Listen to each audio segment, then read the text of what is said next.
Movement tips and lifestyle hacks brought to you by FitLabPGH. Movement, a part of making your life complete. FitLabPGH is back with another movement tip and lifestyle hack. You'll be seeing this video on a Friday. We spent a rainy Saturday afternoon in my kitchen filming some movement tips and lifestyle hacks. Earlier in the week, we talked about setting up your kitchen counter for sitting with a laptop computer and some hacks that you could do with some wood and some legs from IKEA or a cardboard box or some books to create a modified standing desk if you weren't sure if you wanted to invest the money.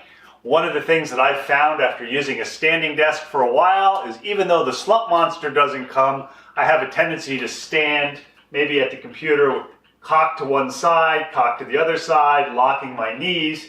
And I started looking around for various things that I could use that would allow me to keep standing, but maybe move around a little bit. I quickly realized that something like a Bosu ball was a little bit too unbalanced. I didn't fall. I had my bicycle helmet on, so everything was good. And then I started looking at various things that I knew about from an athletic training background. I was at a conference and I was in a ski shop in Denver, Colorado, and I saw something called a Vew-Do nub balance board. Vew-Do is not paying us anything, but I saw this. It was a really neat toy. I think at this point in time, it's somewhere between $130, $140, solidly made of wood. You can use it as a hack at your standing desk, and it's also kind of a lot of fun to play around with to do some exercises if you're doing some body weight squats or you just want to work on your balance a little bit. And what I found with this is it allows me to stand. It's a little noisy because I'm on a tile floor, and I can kind of shift my weight back and forth a little bit. I'm not so unstable that I'm going to lose my balance or not be able to concentrate on the computer.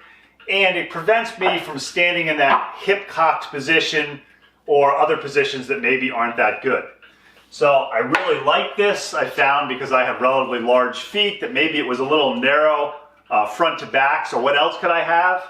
One of the things, as I mentioned in an earlier video, is I incessantly search the internet and I'm a gadget freak. And about a year ago, I noticed that something on one of the crowdfunding sites called the Fluid Stance, which was designed for people with standing desks. So this is a fluid stance with a cover on it. They're a fair amount more expensive than a Vew-Do nub.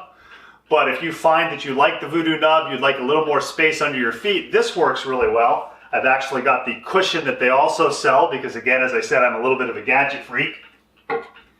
And this allows more support of my feet, a little more expensive. And again, I can just kind of stand and rock side to side, rock forward and back while I'm working on my computer.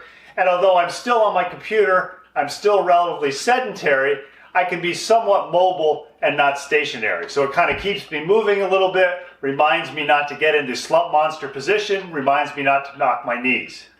So remember, if you're looking at setting up a standing desk, you set it up, you decide you like it, maybe consider a wobble board to enhance your movement a little bit more. Don't forget to check out our weekly podcasts. And this was another movement tip and lifestyle hack from FitLabPGH. 3 times a week, FitLabPGH brings you a movement tip or lifestyle hack. Thanks to the Pilates Body for providing us a locale for filming.